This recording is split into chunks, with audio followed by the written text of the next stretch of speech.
नमस्कार प्यारे बच्चों, कैसे हैं आप सभी। उम्मीद करती हूँ कि आप सभी अपने घरों में बहुत अच्छे से होंगे और आपकी पढ़ाई बहुत अच्छे से चल रही होगी।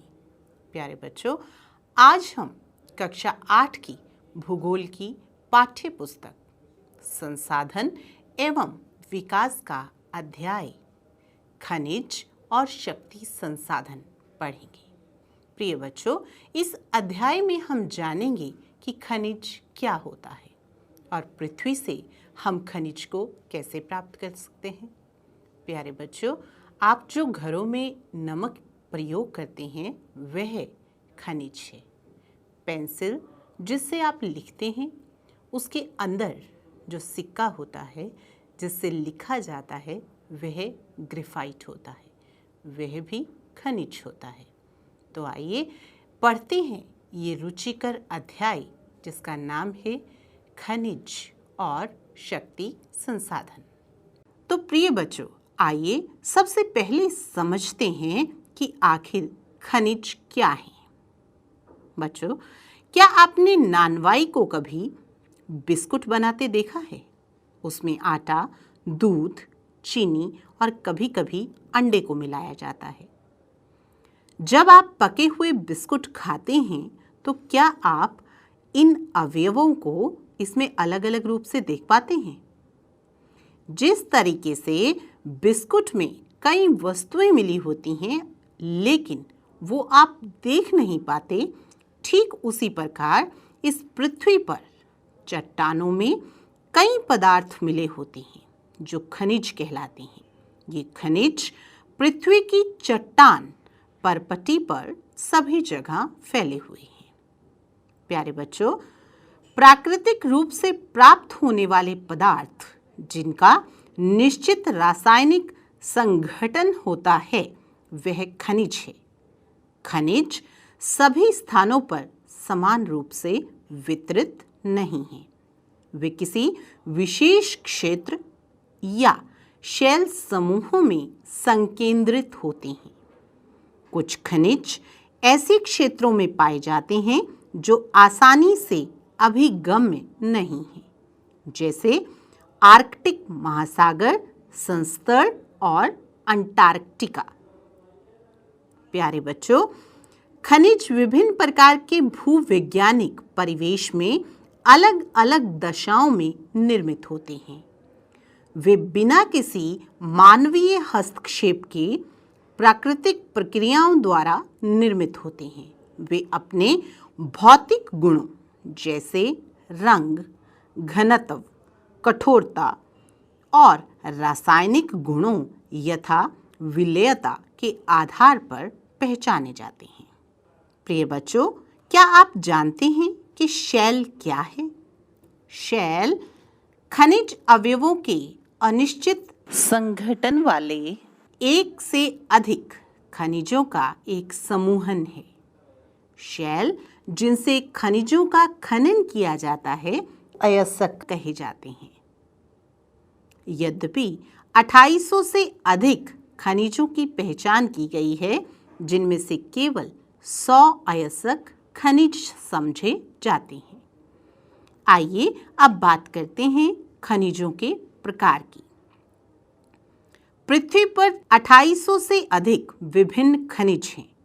संरचना के आधार पर खनिजों को मुख्यतः धात्विक और अधात्विक खनिजों के रूप में वर्गीकृत किया जाता है। धात्विक खनिज क्या होते हैं? धात्विक खनिजों में धातु कच्चे रूप में होती है। धातुएं कठोर पदार्थ हैं जो ऊष्मा और विद्युत को सुचालित करती हैं। इनमें द्युति या चमक की विशेषता होती है। लौह अयस्क, बॉक्साइट, मैग्नीज अयस्क इनके कुछ उदाहरण हैं। धात्विक खनिज लौह और अलोह हो सकते हैं। लौह खनिज जैसे लौह अयस्क, मैग्नीज और क्रोमाइट में लोहा होता है, इसीलिए इन्हें लौह अयस्क कहते हैं। अलोह खनिज में लोहा नहीं होता, किंतु कुछ अन्य धातु जैसे सोना, चांदी, तांबा या सीसा हो सकती है। अब बात करते हैं अधात्विक खनिजों की। अधात्विक खनिजों में धातुएं नहीं होती हैं। चूना पत्थर, अभ्रक और जिप्सम इन खनिजों के कुछ उदाहरण हैं। खनिज ईंधन जैसे कोयला और पेट्रोलियम भी अधात्विक खनिज हैं। अब आप सोच रहे होंगे कि खनिजों को पृथ्वी से कैसे निकाला जाता है। प्रिय बच्चों, खनिजों को खनन, प्रवेधन या आखनन द्वारा निष्कर्षित किया जा सकता है। पृथ्वी की सतह के अंदर दबी शैलों से खनिजों को बाहर निकालने की प्रक्रिया खनन कहलाती है। खनिज जो कम गहराई में स्थित हैं, वे पृष्ठीय स्तर को हटाकर निकाले जाते हैं, जिन्हें विवृत खनन कहते हैं। गहन भेदन, जिन्हें कूपक कहते हैं, अधिक गहराई में स्थित खनिज निक्षेपों तक पहुंचने के लिए बनाए जाते हैं। इन्हें कूपकी खनन कहते हैं। पेट्रोलियम और प्राकृतिक गैस धरातल के बहुत नीचे पाए जाते हैं। उन्हें बाहर निकालने के लिए गहरे कुओं की खुदाई की जाती है। इसे प्रवेधन कहते हैं। सतह के निकट स्थित खनिजों को जिस प्रक्रिया द्वारा आसानी से खोदकर निकाला जाता है, उसे आखनन कहते हैं। प्रिय बच्चों, आइए अब समझते हैं कि खनिजों का वितरण पृथ्वी पर किस तरह से है। खनिज विभिन्न प्रकार की शैलों में पाए जाते हैं। कुछ आग्नेय शैलों में पाए जाते हैं, कुछ कायांतरित शैलों में पाए जाते हैं, जबकि अन्य अवसादी शैलों में पाए जाते हैं। धात्विक खनिज आग्नेय और कायांतरित शैल समूहों, जिनसे विशाल पठारों का निर्माण होता है, में पाए जाते हैं। अगर विश्व में महाद्वीपों को देखें, अलग अलग जो हमारे महाद्वीप हैं, अगर उनको देखें तो प्रिय बच्चों, हमारा जो सबसे बड़ा महाद्वीप है एशिया, उसके पास विशाल लौह अयस्क निक्षेप हैं। यह महाद्वीप विश्व को आधे से अधिक टिन उत्पादन करता है। एशिया में मैग्नीज, बॉक्साइट, निकेल, जस्ता तथा तांबा भी निक्षेपित किया जाता है। अगर बात यूरोप की करें तो यूरोप विश्व में लौह अयस्क का सबसे बड़ा उत्पादक क्षेत्र है। रूस, यूक्रेन, स्वीडन और फ्रांस लौह अयस्क के विशाल निक्षेप वाले देश हैं। उत्तर अमेरिका में खनिज 3 भागों में हैं। ग्रेट लेक के उत्तर में कैनेडियन शील्ड प्रदेश, एप्लेशियन प्रदेश और पश्चिम की पर्वत श्रृंखलाएं, जहां से लौह अयस्क, निकेल, सोना, यूरेनियम और तांबे का खनन किया जाता है। दक्षिण अमेरिका में ब्राजील विश्व में उच्च कोटि के लौह अयस्क का सबसे बड़ा उत्पादक है। चिली और पेरू तांबे का अग्रणी उत्पादक है। ब्राजील और बोलिविया विश्व में टिन के सबसे बड़े उत्पादक क्षेत्रों में माना जाता है।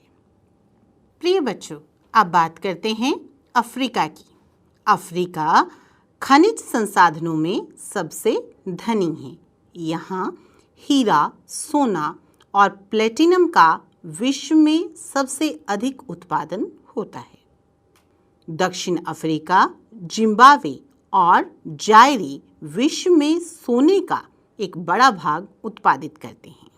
ऑस्ट्रेलिया विश्व में बॉक्साइट का सबसे बड़ा उत्पादक है।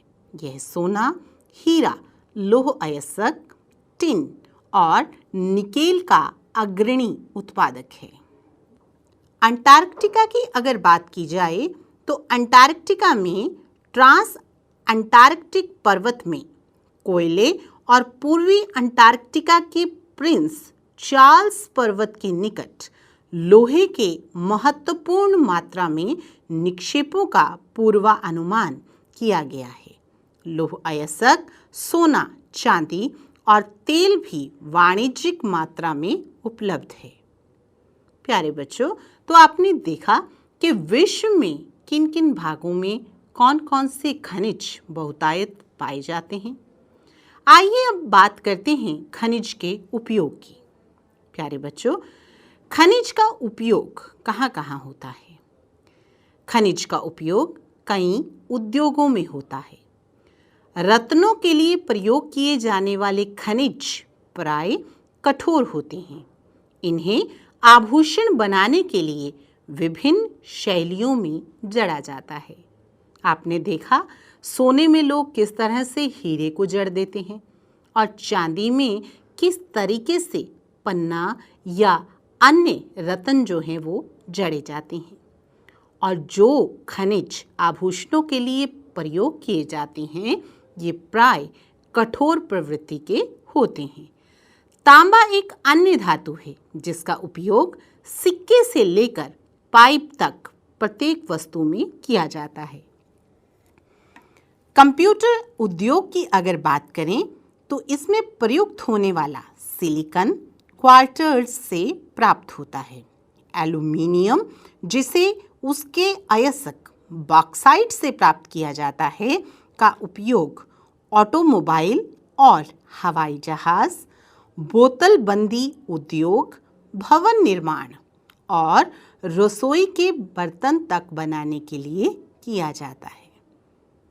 प्यारे बच्चों, अब बात सोचने वाली है कि जब हम खनिजों का इतना उपयोग करते हैं तो इनको संरक्षित कैसे किया जाए, अर्थात आने वाली पीढ़ियों के लिए इन्हें कैसे सहेज कर रखा जा सकता है।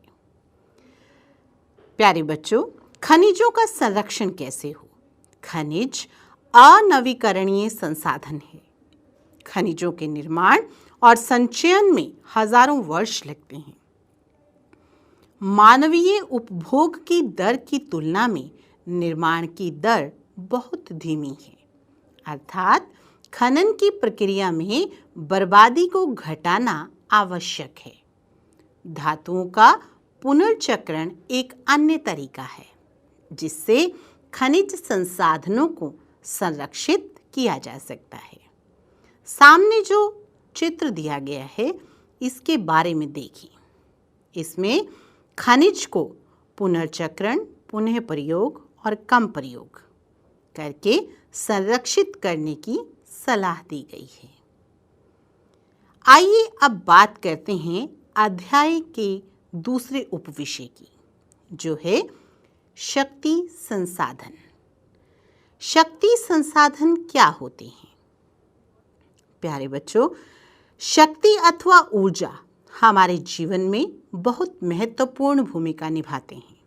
हमें उद्योग, कृषि, परिवहन, संचार और प्रतिरक्षा के लिए भी शक्ति की आवश्यकता होती है। ऊर्जा संसाधनों को विस्तृत रूप से परंपरागत और गैर परंपरागत संसाधनों में वर्गीकृत किया गया है। परंपरागत स्रोत की अगर बात करें तो ऊर्जा के परंपरागत स्रोत वे हैं जो लंबे समय से सामान्य उपयोग में लाए जा रहे हैं। ईंधन और जीवाश्मी ईंधन परंपरागत ऊर्जा के दो मुख्य स्रोत हैं।